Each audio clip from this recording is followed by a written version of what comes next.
Hey, this is a Hakawati production. Hi, welcome to the men's room. How are you today?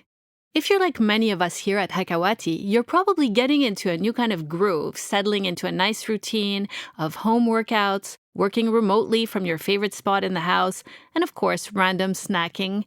And maybe, like me, you're at a kind of turning point right now, taking inventory and thinking about what you'd like your life to look like once this whole COVID-19 thing is over. Maybe you've been thinking it's time to make a career change, or you're thinking of starting your own business.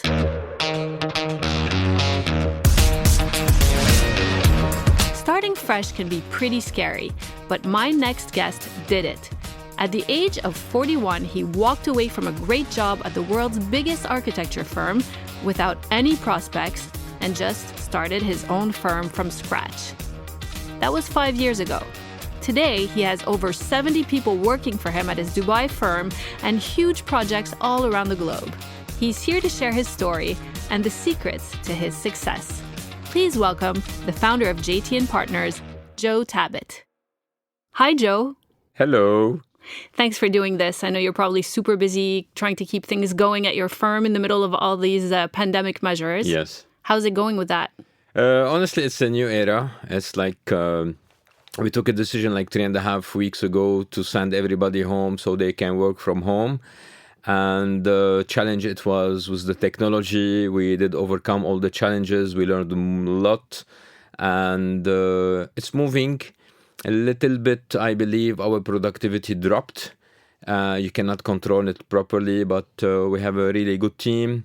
And we do trust them, and we're doing everything at the moment from a business perspective in order to keep JT+Partners and the success story behind it moving on. And at the same time, the talent, that's the critical point at the moment, is how you protect the talented people in your team. What do you mean by protect them? Protect them is like in the current situation, if you don't have a money in, you cannot put the money out. So it's a time for investment, and that's where you invest. The only question it will be how long you can keep investing, because for us as a startup, we've been up running for 5 years. We did invest a lot in the beginning, and by the time we picked up and it was time for us to start making profit and then get stronger and stronger, then we were hit. But whatever is happening with COVID-19. So how long? That's the whole story. How long we can survive? Because at the moment, nobody knows where we're going.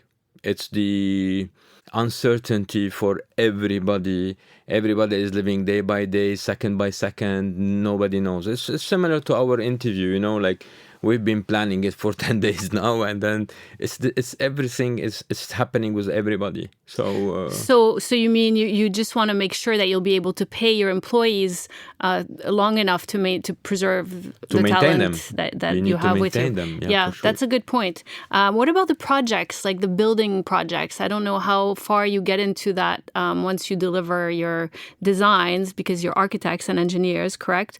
Do those projects continue in a time like this? At the moment, surprisingly, in the Gulf, I believe, especially in the Emirates, they're doing a great job by keeping the construction sites open. So it was an opportunity for us to keep moving.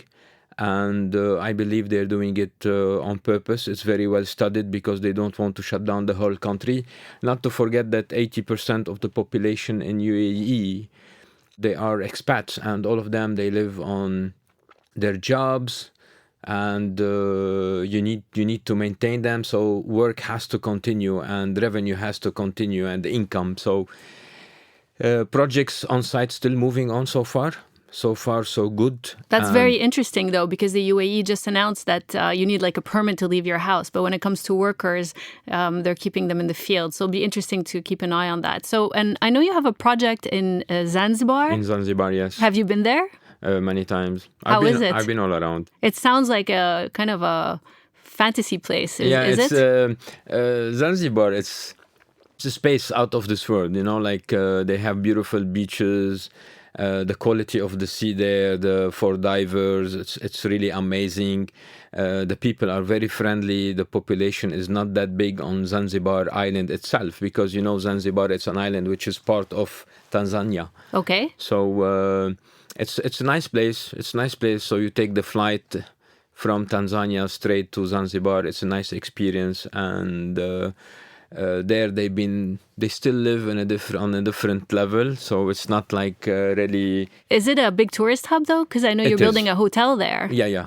Is it a big resort? Yeah. The tourism there is because of the quality of the beaches that they have, and not to forget that Bill Gates has his own small island in Zanzibar.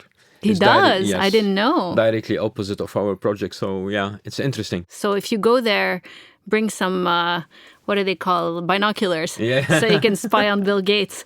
So you have a lot of big hotels. That's the crux of what you guys do at JT+Partners is big projects, hotels, resorts. We ended up to be hospitality specialists, but we are architects at the end. So we do master planning, we do residential mixed-use development. So we do many things. But mainly in the last 5 years, we've been doing a lot of 80% of our projects are hospitality projects. So that's another big issue for you right now, but we'll get back to that a little bit later. I read your story in Entrepreneur magazine recently. You were on the cover. Congratulations. Thank you. So I know you left Beirut and went to Dubai in 2002. Yes. And you were in your early 20s and you just landed there and started mailing out like 75 job applications in paper envelopes. It was paper envelopes, yeah, I remember. When I went there, there was not much internet going on back in 2001 and 2002. And the only way it was to go to the post. So I went to the Chamber of Commerce of Dubai. We got all the company's name, and then we started issuing letters one by one with the CV. And it was a nice experience. And then I spent 6 days... 6 weeks waiting for replies. So I started getting replies, but it was not the level I'm looking for. I said I'm not leaving Lebanon and my family and just to pick the first job I will get. I want the right job for me. So I kept waiting until the last day before leaving Dubai. So my flight, it was at 9 on Middle East to Beirut. I got a call at noontime from an international company. And called? What was the name of the company? Atkins. Okay. Atkins. It's a big company. So it was a dream for me. Funny enough, when they called me, I told them, sorry, next time. And they meant, what do you mean next time? I told them I'm leaving tonight because I was like 6 weeks waiting. I went with $500. So wow. To live 6 weeks there. So it was a nightmare. Where were you sleeping? I was there sleeping at my sister's place. Oh, okay, good. But it happened at the same time my sister lost her job. Oh, no. Yeah. Okay. So, and we got both of us, we got offers on the same day. Amazing. Yeah. So you ended up taking that offer at Atkins. Yes, I took that offer. And I think it's one of the biggest architectural and engineering firms in the world, right? Yeah, it is. It is Atkins. It's a British company, and they have around 22,000 employees. However, 3 years ago they've been bought by SNC-Lavalin from Canada. So 3 years ago? 3 years. Yeah, 3 years ago. Oh, I was going to ask you because I'm from Montreal and SNC-Lavalin is Canadian, right? Yes. They're huge. They own a lot of No. companies, and they were actually embroiled in a huge scandal, and they were basically recently convicted of, or I don't know if you call it convicted of, paying millions of dollars in bribes to a Muammar Gaddafi. There was a lot of stories around it. So. Okay, so when you were at Atkins, you were not part of SNC-Lavalin, No. you were not in No, I left Atkins 5 years ago. Okay, you didn't hand over those bribes. No. Okay, good to know. I was just checking. So you started working at Atkins in Dubai. Yes. And how was it? How corporate and structured was it there? And how long were you there? I was there for 12 and a half years between joining them at the junior level, and in a very short period I managed to become a senior, and I delivered the Address Hotel downtown, the first one, which is the tower that went on fire in New Year's. Which one? It was like 3-4 years ago when the tower went Was it an electrical fire? Yeah, that's what they said. No, I don't know. Don't Good quote thing you me don't for work anything. there anymore. Come on, I need to go back. I have to go back. So yes, I delivered that project. Then I was asked to go and run Abu Dhabi office for Atkins, and after that, the last 2.5 years, I was running the region as a design director and regional hotel specialist. So yes, that's how it was. So at what point or what moment did you decide that it was time for you to leave Atkins? Was there like a specific event? Many events. There was some events that they were really personal. And on the other side, it's like with time, I learned how to motivate myself. So when I reach at a level, I'm not able to grow in the business. At the same time, I'm not able to motivate myself and give more. Then that was the wake-up call for me that it's either you're going to remain an employee for another 15 years or you're going to take the hit, the step, and then move on and then try to build your own thing and give it a try. So if it will happen, it will happen. And if something goes wrong, you can go back and then adjust it and then fix it. So yeah, so that's how it happened. So tell me about that day when you walked into the whoever's office and said, sayonara. I woke up on that day and it happened that my mom, she was still alive. So I called her to say the normal good morning, and she told me on her own. She said that if there is anything that bothers you, just shut it down.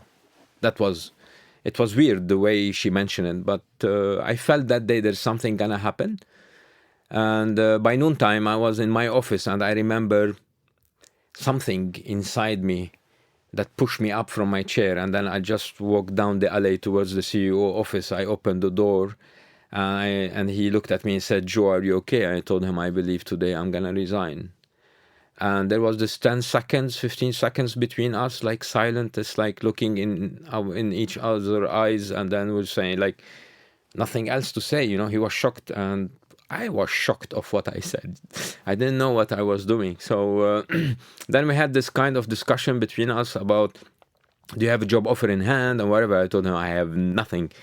And he started asking me about, you're not worried about commitments, financial commitments, family. I told him, no, I'm not worried. I need to take that move. A week later, I had a panic attack. No. Yeah, that was the wake-up call. It was a panic, you know, like, what have I done? What I did, you know what I mean? And then I said that you took a step and then you just need to move ahead. Take the challenge, and it was a challenge. And at that moment, I needed a positive energy, honestly. You know, like sometimes you need to boost your energy. So how did you get that energy? By coming out from my comfort zone. So my comfort zone is like having 150 to 100 employees reporting to you. You have your driver, you have your assistant, you have everything. You don't do much. Everybody does everything for you. So coming out from that comfort zone, and the first thing I struggled with is to pay my electricity bill. I didn't know how to do it. So not because you couldn't afford it, because you didn't know how I had my assistant that she does everything for me. So it was good, by the way. It's good when you are at your peak and you have that big question mark about what's next for you. It's good for you to push yourself down by yourself, to take yourself down and then start again. What's interesting is that a lot of people would usually advise others to have a plan when making such a big life decision, especially when you have a family and all that. And you just had an impulse that you just, I mean, I'm sure it was brewing in your head, but you didn't have a plan B. So it's interesting that sometimes, I guess it shows that sometimes you just have to take a leap to make that space in your life so that you can actually put energy into this new thing, right? You have to, because you can't wait for things to happen. Sometimes you're hoping that something will come and then will help you to take your plan further. But what if it will not happen? So that's the moment where you need to take a decision, and then that decision, it's gonna be a tough decision sometimes, but the decision is going to be the foundation for the next. It's going to be the base for the future. And I can tell you that JT+Partners, the way we moved, and then the successful story, and we won a lot of awards in a very short period. So how long did it take before you opened JT+Partners? Was it just you? And how did you get it off the ground? It was me. It was just you? You were JT and myself. JT+Partners. At the moment, no. Or did you invent that name to make it seem bigger than it was at the beginning? Or with anticipation that you would have a lot of partners? No, but look, you need to think big and act big. And especially that I had a reputation in Dubai and I was working with a big company. So you need to play it properly. So thinking big and acting big is major for the success for any story. I use JT because all my clients and colleagues for 13 years, they were like calling me JT, JT, JT. So I really use that one. And the partners, because you need to give it scale. You need to give it that looks heavy. It's a big company. And the future, I was planning that the partners, there's going to be partners or whatever it might happen. It did happen properly that my employees, they did become my partners. And that's why in the last 4 years, we managed to distribute bonuses for everybody across the board. So they are the real partners for the business, because without them, JT and Partners does not exist. So that's the whole story. And that's what I learned from the corporate level. At corporate level, you waste a lot of time and you don't focus on your assets. And your asset as an architecture, engineering, or any consultant is like your people. These are the real assets. So we were spending a lot of time at a corporate level with politics, paperwork, procedure, processes, and you're keeping 10% focus on your real asset that's gonna make your life happen. So at JT and Partners, I flipped everything. There's no politics, there's no negative energy. There's like, let's do it, let's enjoy it. We do spend time together more than being with our families. So it's either it's gonna be the right place or just I can shut it down, go live back home, and then enjoy the mountains with a nice Porsche and a nice cow next to it. Yeah. Some people do hate, they do their work to go enjoy their life, and other people, live their life and enjoy their work. Like it has to be. Yeah, look, architects, they are a special species, you know what I mean? We are we are as architects, designers, and we have kind of an ego, and you need motivation. You need that positive energy, and I call it, you must have a positive ego. You can't have a negative ego. You need to know how to manage your ego as an architect, or your ego will destroy you. So you need that ego to come out from bed in the morning. You need to really motivate yourself. You need that creativity. It's like, I'm not underestimating other jobs, but I'm saying from being a person in arts and creativity, yeah. It needs something different. You need to feed it differently. That makes sense. So what do you think were the key factors in you being able to grow JT and Partners to over 70 employees now? What do you think the key things that you've done have been? Look, in the beginning, I've been asked this question on an interview with Dubai TV, by the way. And I told them... Wow, you're famous, JT. Come on, no. Yeah. It was, look, if you have a good reputation and you have the will, these two things, when they come together, you can move on. So you need to be honest with yourself. You need to be honest with your clients, and then you can grow as much as you can. So this really helped me personally to develop JT and Partners. The relationship I built with my clients is like it was an open book relationship. It was totally away from a corporate structure businesses. And how did you do that? Give me an example. You just sit around the table with a big client. I'm not gonna mention names, and then you can shake hands and say that, okay, that's the agreement, that's the discount, this is the contractual issues, and then you can finish it in 3 seconds. And one of them, he told me, if we knew that business is gonna be that easy with you as giving you project for architecture engineering, we could ask you to leave Atkins long time ago, and then make these things easier, because at the corporate level, you need approvals and processes and all these things which will affect the client. And in my opinion, you need to hit it quickly with the client. When the client is like passionate about a project, you really need to get in quick and come out quick, make profit, make money, and come out. Don't let him be involved in all this corporate issues, legal, contractual. Things can be solved. So that's the relationship. It's all, and not to forget, in GCC, it's different than Europe. You have this kind of gentleman agreement, and that gentleman agreement, it has a lot of value there. So that's where you really need to respect it. You have a lot of people that they come from abroad to work in GCC. They don't understand the meaning. I'm not underestimating them or showing any respect, but this is fact. This is fact. We are in the Middle East, in the Gulf. Gentleman agreement does count a lot. But you're also opening yourself up to risk in that sense, because, if you're counting on a gentleman's agreement and it's a new client that you've never worked with, you're opening yourself up to risk. But I guess that's a judgment that you've made no, it's like over time. At the moment we're showing it, it's very easy. Yeah. But the gentleman agreement is like, instead of taking negotiation of 6 months, you can close the negotiation in 5 minutes. Yeah. And then get the paperwork in parallel to happen. That's all what I meant. So for sure, I'm not gonna go blindly and then take the risk. Yeah. You will evaluate the risk. It's like, since I started, from the moment I resigned, I started taking risks in my life. There's a lot of risk that I did till today. Every day I take more and more risk. I'm giving myself till 50. I still have another couple of years. Okay. And then? I will go into another era, which I call it like manageable risks.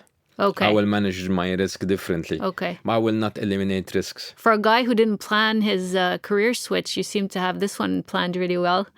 Which is great, by the way. Yeah. You've learned a lot, I guess. Yeah. So is there anything about your actual approach to architecture that really defines JT+Partners? Honestly, it's like, we as architects and urban designers, it's like we need to make a change at social level, which I don't see happening much.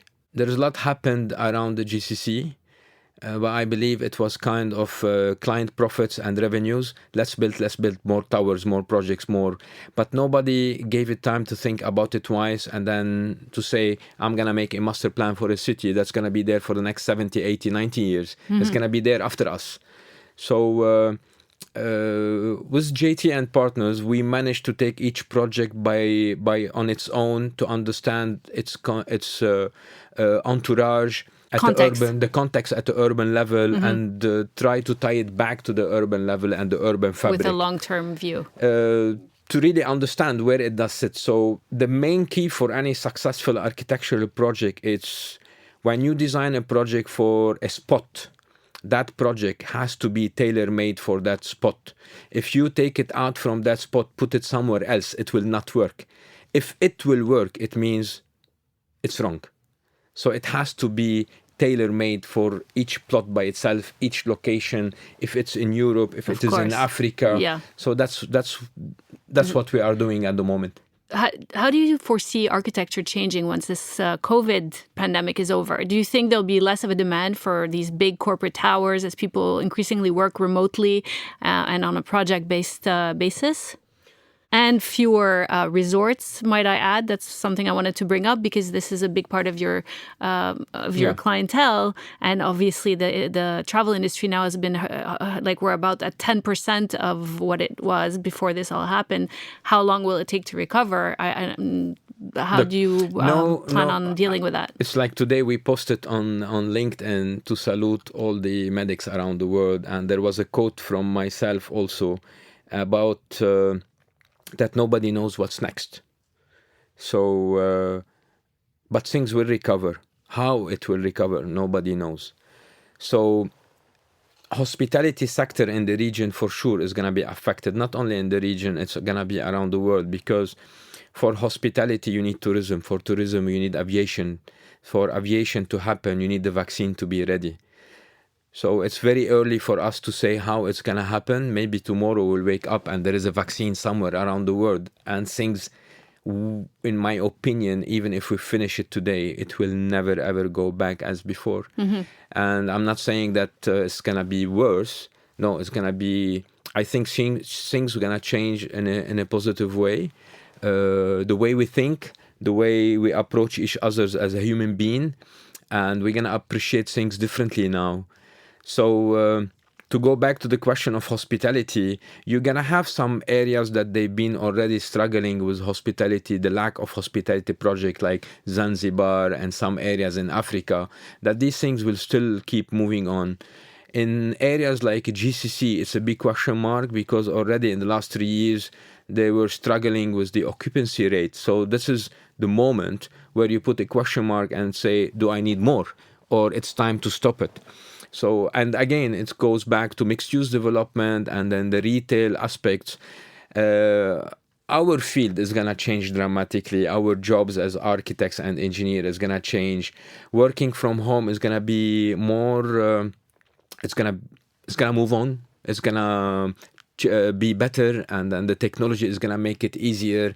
Like me personally, I'm re-evaluating and re-questioning all my flights that I used to do. I used to live on a plane. When I say I live on a plane, people, they know me like I am on a plane. Yeah. So, and then when now I'm, like yesterday, I attended a conference where we were like 70, 80 people on Zoom. We did like a conference, Zoom conference. Yep. It did work very well. I know. It's amazing. All these technologies were there, but a lot of people were just not ready to embrace them. And now that we have no choice, we're realizing that's the whole story. It makes it unnecessary to... When you don't have any choice anymore, you are obliged to do it. Yeah. So we're learning. I believe it's going through all this situation at the moment. All of us, we're learning, we're evaluating things differently. It's accelerating the trends that were kind of emerging anyways. More to come, by the way. More surprises will come, I believe. Yeah, definitely. New industries will merge, and then new industries will come up where you were not expecting. Agriculture will be something big. Interesting viewpoint. What do you think agriculture is what's going to happen to agriculture? I believe that if you see, like there was on MTV a report like 10 days ago about the product at the supermarket and the groceries. That they cannot bring because people they cannot afford, or people they're not buying anymore. And then you have all the industries here in the factories in Beirut that now they're gonna start producing international brands locally made. So the local satisfaction in production, agriculture, and many things is gonna happen. I don't believe the world is gonna open up very quickly. If you look at China at the moment, with whatever would happened with Wuhan, it's been 3 months, and traveling still a big question mark for them, because all the new cases that's coming to them is from the new people coming in the country. So it's gonna take time, and I believe I don't have answers about what's gonna happen tomorrow. Nobody will have at the moment. Nobody does. So what do you think makes you a good leader? Because obviously, anyone who's able to build what you've built in 5 years has good qualities as a leader. What do you think those are? That's a tough question, like you don't want to say a lot about yourself with the ego level. But what do you think your team would say, or what have they said to you? I'm a family man, and I take care of my team properly. You need to take care of them. You need to motivate them. You need to appreciate them. You need to help them grow. So you need to be honest with them. You need to keep the line of communication very open. It's leadership in the last 10 years did change a lot. And it's no longer the man who sits in his box with a closed door. You need to open up. You need to be sitting next to them, next to your team, and to take the right decision for the business. And like the difficult part is when you give a job offer to somebody and then he will resign from his current job and he will join you.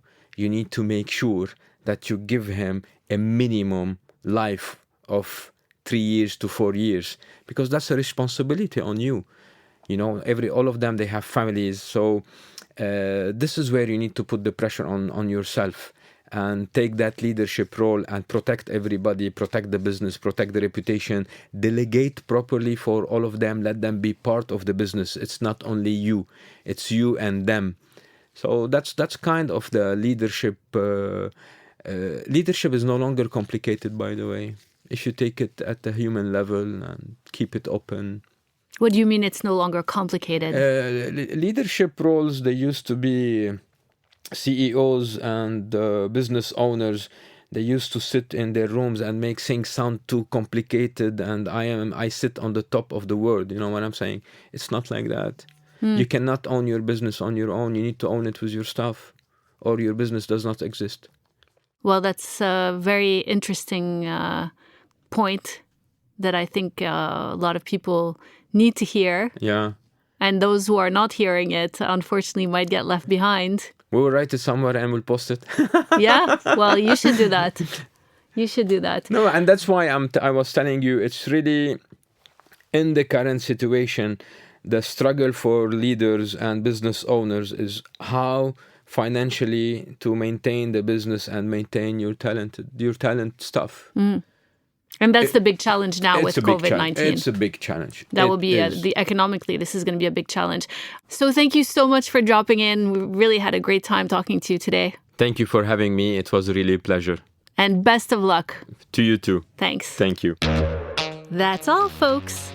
Hope you've enjoyed today's conversation and taken some inspiration from Joe's story during this pause, this historical moment that's giving us all an opportunity to rethink the way we live. If you haven't yet, be sure to subscribe to The Men's Room and follow us on social media at hakawati.fm and the Nadia Michelle.